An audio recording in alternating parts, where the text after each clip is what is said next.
Good morning everyone and welcome back to my channel. If you are new here, this channel is all about Unreal Engine and photogrammetry.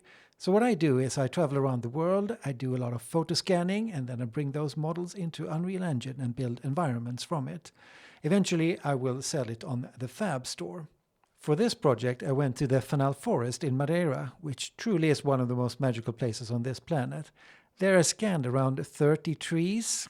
I'm now making a tutorial series where I'm going to show you everything that goes into creating these assets from beginning to the end. In this episode, I'm going to add all the twigs and leaves, and I'm also going to add all the foliage that grows on the trees, the little ferns and the grasses and the green leaves. Hello and welcome back to the Fanal Forest creation series. Now I try to make these tutorials as standalone as I possibly can, but we've come quite far as it is now. So I'm going to continue building upon this tree that we have started with. And so far we've done all the sculpting, recreated all the branches and a few other things. Now if you remember from the beginning, the actual scan in the forest, you pretty much get details somewhere around here, and the rest of it I have to build myself. And it's quite a lot of work, of course. And today we're going to add some final twigs and leaves. And for that I've built a system here in Houdini that I'm going to walk you through. And we are also going to round it off with adding all the ferns and little grasses and all kinds of other little green stuff that is growing upon this tree. So quite a lot of ground to cover in this episode, and it's a lot of Houdini procedural work to do. So let's get started, why don't we? The first thing I need to do is load the tree that I just finished sculpting in 3D Coat. So I will import it at exactly the same place as I imported it before.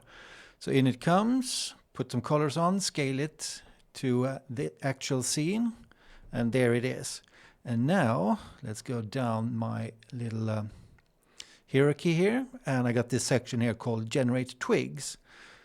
So inside here is the whole procedural system for creating small twigs that eventually will get leaves on top of them. That happens in the next step. So from here I will export 3 types of twigs that I will slightly groom and then export them back in, and they will then be sent back or sent further downstream to get some leaves on them. But let's dive in here and check out the twig system. So here I got what I call large twigs, and here's medium-sized twigs, and here's small twigs. So they all are slightly different setup. So the large twigs are the most advanced. They get a few extra steps in them, whilst the medium and the small ones are a little bit simpler. So these are the ones that will be used mostly for to define the shape. And then in between you will have a little bit of a smaller medium twigs and small twigs to fill in the gaps, and a little bit here and there. So let's see how we handle this. Let's see what we got. So first of all, we need to bring in the meshes, and it comes in from where I had the tree. And then I have to assign some normals to it, because we use this for aligning how all the twigs are, how they're going to be pointing out. So I need some new fresh normals. Further down, let's start with the large twigs. I assign a black color because I'm going to scatter points on where I paint, so I want that to be black where there are no paint, so I don't scatter any points there. But for the sake of painting, I'm going to assign it a slightly dim gray color so I can see where I am painting. And then after that comes the paint node. I'm choosing a red color here. That's usually the best. You can go for white as well. But for me, red is just more visible, I think. So what I'm going to do then is I'm going to paint wherever I want there to be twigs. So usually here in this case it would be on the top of these branches, something like this. So it's not actually as much work as you think going around painting all of these. So you could of course build a more automatic system, and I did have that before, but I opted for this painting system instead because these trees are hero trees, and I really need the full control to get it as exactly as I want it. So making it fast and super procedural is not necessarily in my interest. I prefer to mix it up a bit. So it's still procedural, but with a little bit of a handcrafted approach to it all. But okay, let's say we start with this just to show you the rest of the network. So after that comes a scatter. So now you can see it scatters there on the gray as well. So that's why I would turn that off, the gray one, so I can just see where the points are. You can see there's quite a lot of points. So I'm actually over scattering at this point. And what is going to dial it down to the exact points is this fuse node. So I set it to, well, first I set it to a reasonable snap distance, so I can get the exact amount of points that I want. And I also set it to something like least point number, just so usually it would be average value, but then it would end up in the middle between 2 points. And maybe if I'm unlucky, I can create some floaters then, which is not what I want. So if I just choose any of this, and for this case, I just chose the least point number that works for me. And what this ensures me is that every branch will have some points. Now, if I would just scatter a few points like this, the actual amount of points that I want, there might be some small branches that are not going to get any points at all. And that's not what I want. I want even the tiniest little branch should have at least one little twig sticking out from it. So that's why I overscatter and then fuse it together, because that ensures that they fuse by distance, that every branch gets at least a point there. And up here I have a curve node. So if I bring in this one again, now I can do just as I did before. I can set this to snap to points, and then I can click out individual points if there is a specific place where I really, really want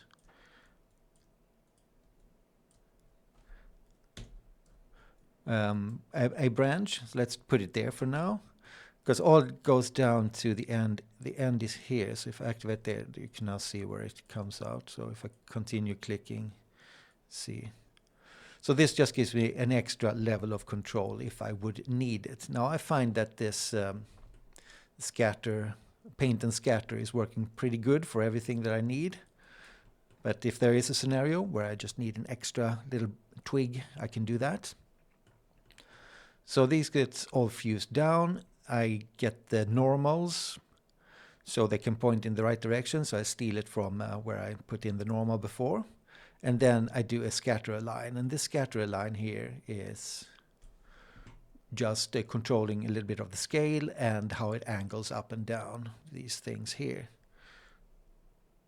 And that's pretty much all I need for the next stage. This will then be copied. I have a little bit of a curve here. Let's see if we can see it there if I hide. So this one is the one that gets copied to all the points. Let's see what we got. So these are the ones I created just now. And if I go to my large twigs group and dive into there, I can now see these are the ones that get created. I'm just going to clear it just to be safe, but there's nothing else there. Nothing is sculpted on it yet, so we are good to go. So if I bring in these things here, I can now do the whole sculpting thing. Let's turn off that.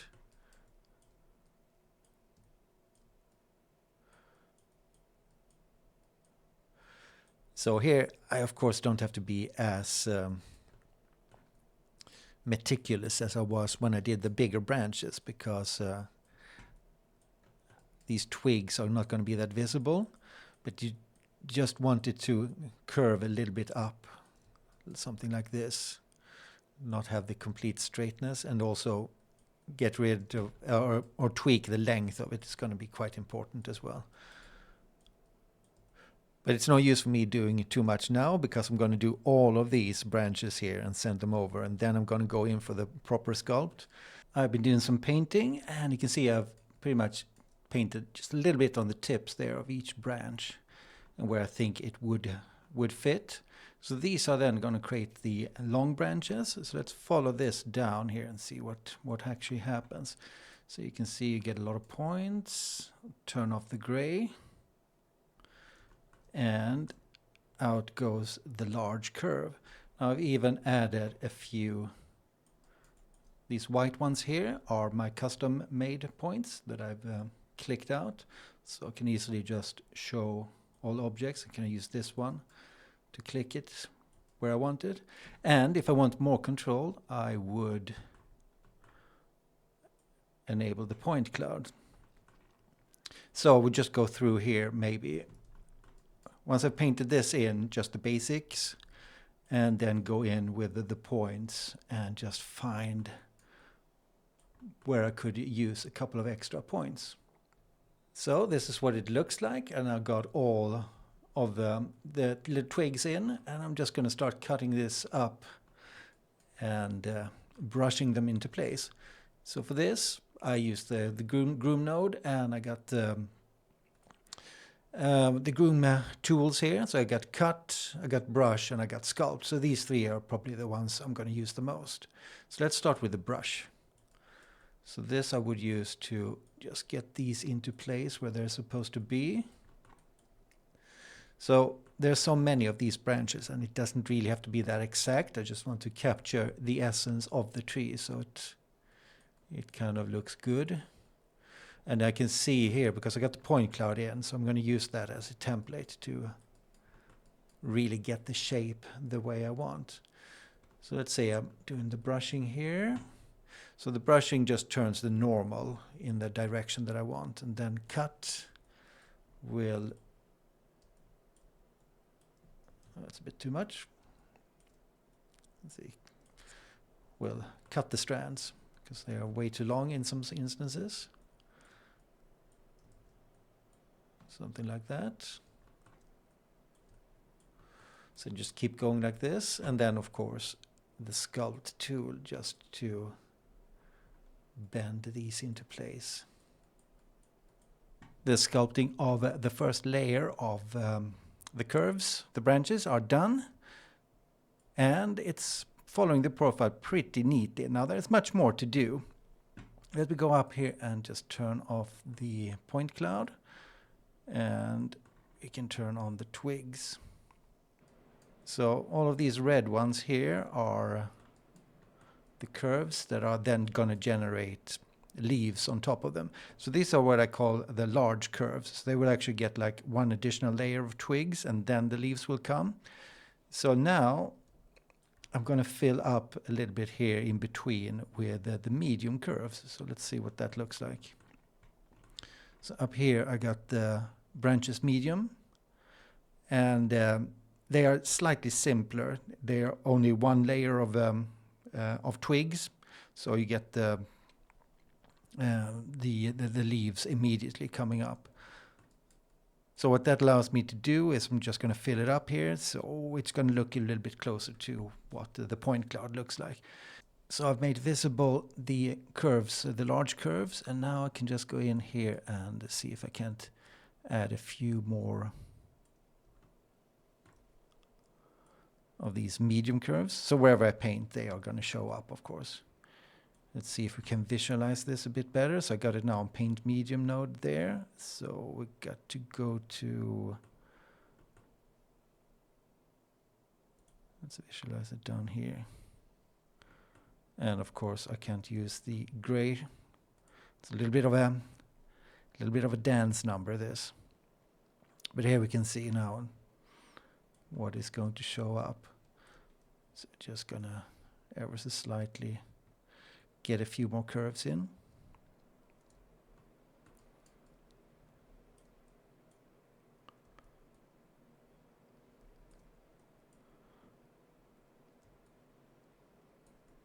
So I just go around another lap of this, fill in the blanks, so it gets to be a more of a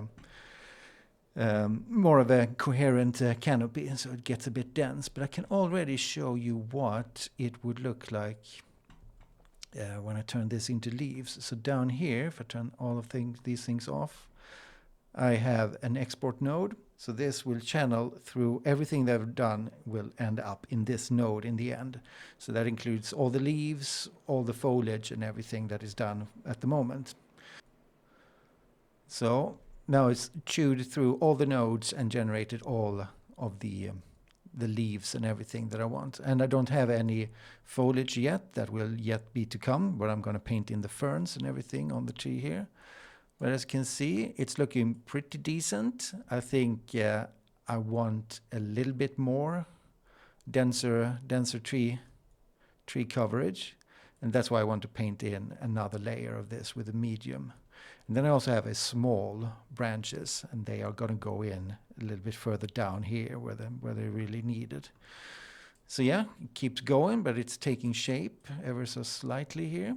It's looking pretty nice so far. I'm getting close to the end, and what you can see now is I got 3 layers of twigs scattered with the scattered leaves on top of them. So this is the shape that I'm going for, and it's getting pretty close. I still have to work on the densities and maybe a little bit of the sizing of the leaves to get it to be 100%. But let me show you what it looks like here. So here I have the large twigs. That's what I did before. And then the medium twigs. If I dive into this, you can see here we got all of the medium twigs. So these are all just painted out. But what I do here, I don't use the sculpting tools or these kind of things as much, because there are just too many of them, and it would be kind of painful to do. But what I do use, it's under guide process. You can add bends and in this case a wave. So you got quite a few of these little modifiers to use, where you get the frizz, you get smooth, straighten, etc. And in this case the bend.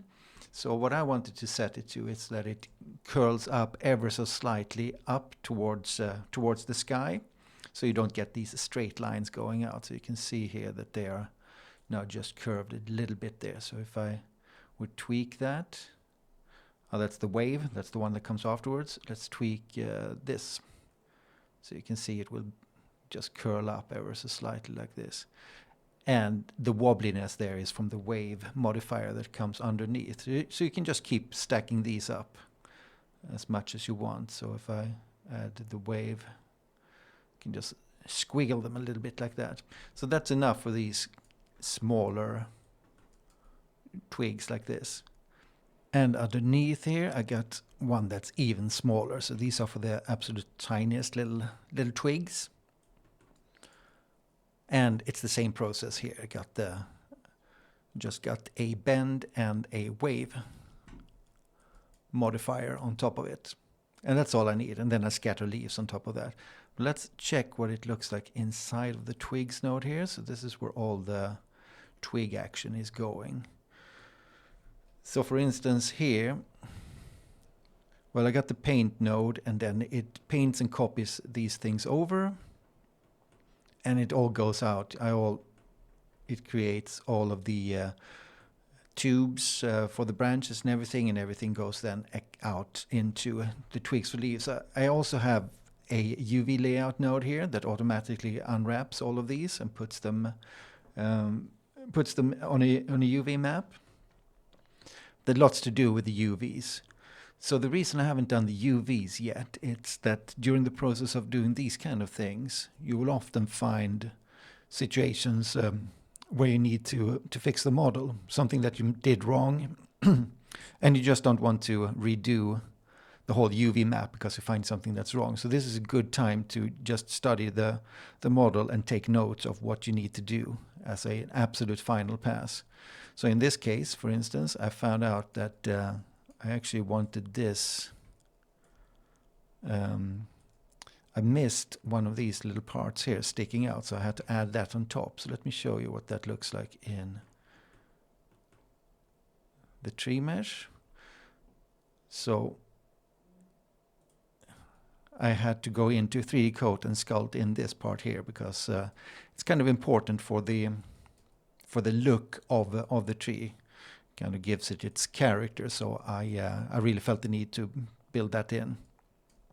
So what I did is I went into 3D Coat. Here we have it in 3D Coat, and you see I just sculpted this in here. I actually took it as a tiny little piece like that. Now the problem is that if you have painted directly on your mesh already, I can't just go in and sculpt this and re-export it, because all the painting I've done on the mesh is yeah, the vertex count is going to be counted for when I didn't have this on. So everything is going to be scrambled around, all the colors. Now I can transfer the colors and that kind of thing. It's easy enough to do, creates a bit of a mess, a lot of nodes and things. Easier in this case would be to just create this little add-on here and then export it out and then keep on painting on top of this one. And then as a final stage, I will export this one when everything is done.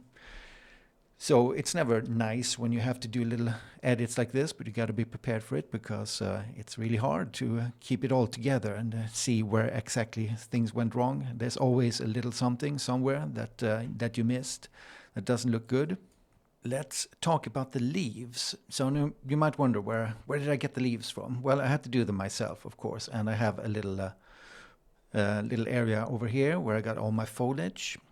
So if I just find my Laurel leaves, it should be this one here. This is where I created all the leaves that I'm using. So you can see they're cut out, and I don't use any alpha maps or anything. It's all full 3D. It's all full mesh.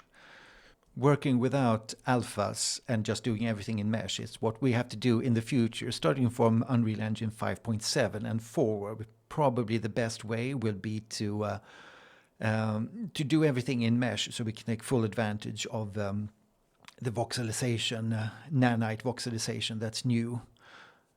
And it's probably more effective as well. And there's a lot more things you can do also to make this looks good.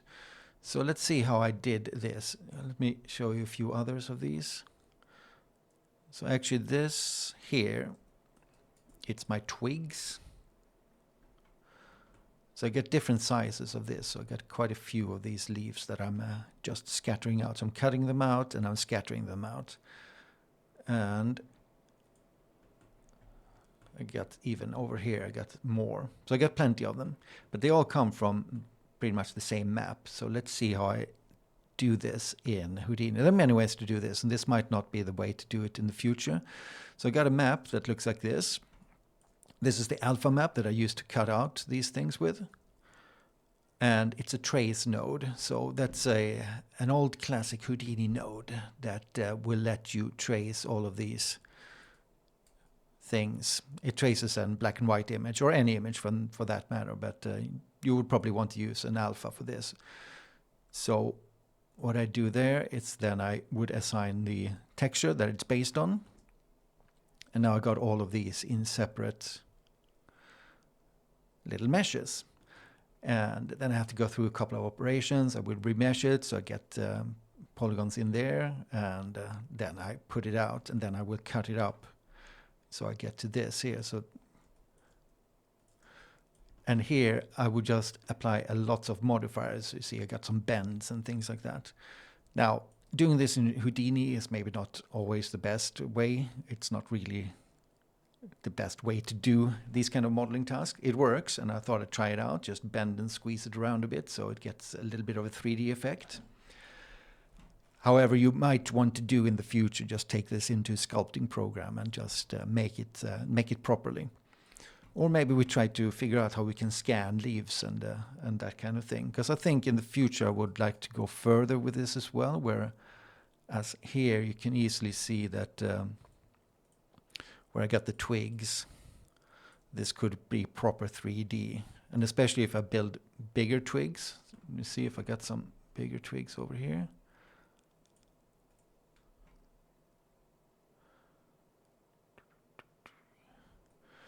So you see here with these. So these are all scanned in a flatbed scanner. And that means that the leaves are going to be kind of overlapping each other. It still kind of works, but it still has a little bit of a flat appearance. And I think in the future it would be nice to build these up like 100% in 3D. Will look a lot better, and since the technology now allows for it as well. Now this is the problem, that the previous technology before Unreal Engine 5.7 probably have to do more something like this to keep it balanced, not too many polygons, etc. But going forward from 5.7, doing full 3D is probably going to be the better way. So we're a little bit in in the crossroads there, where we have to do both. If I'm going to publish it for an old Unreal Engine, I have to do it in one way, and if I want to publish it for a new Unreal Engine, I have to do it another way. So it's going to be a bit messy, which is, of course, a bit annoying, because building this in full 3D and releasing it for Unreal 5.3 is probably not going to work. It's going to be too heavy for the system there. So got to figure out how to do that. But in this case, this is what I'm going for now. This is how I'm going to publish it. And that's what we got here. So, and as a final thing, before all the foliage is done, I have to add all the ferns and little green leaves and all that kind of stuff that you can see here that is growing around. So I have set up already, so I can go and grab the meshes that I will scatter. So we'll scatter them using a point click system here, just like I did with the others. And all I got to do, now I've selected the ferns, so I'm just going to go in and snap the ferns to where they're supposed to be, and then I just walk around using the point cloud as a guide and just click them out. So of course, the way it droops down like this, it's all set in the scatter line node further down. So I'm trying to be kind of exact, but it's not. I also go a little bit by feeling of how much I want.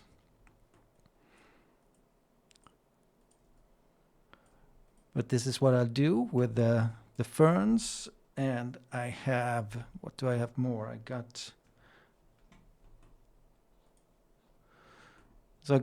I have wood ferns, and then I have the small wood ferns. These are just resized wood ferns, because there are a couple here that are kind of smallish. This is spade leaf, more common down here. This is just some kind of greenery that grows around the roots. Let's see, something like this. And then I also have, here I have the wood sorrel. So this is, well, I'll show you what it looks like. It's just a tiny green thing as well. It's like these little clover look-alike things. So I got two types of grass. Now I could go further with all this, of course, and add more greenery, but I find that these gives me just enough of the variation that I need to make it work. So I'm quite happy with that. So what I'm going to do to end all of this is to try to create a harmony between all of these foliage things, the ferns and all the leaves and everything, and bring it all together. And that would be the last thing I do with the green stuff. And that's it. We're done. All the little twigs and the leaves and all the ferns are now added. Now it's not completely finished as of yet. I want to add the texture. So I'm going to do the texture painting and the UV mapping, of course. And then when I imported all of that, I got a final chance to see if everything is all right here and just tweak it a little bit. So it's good. I get to rest my eyes and come back with a fresh look and see what else I need to do. But that's the next step. So join me for some UV mapping and some texture painting fun.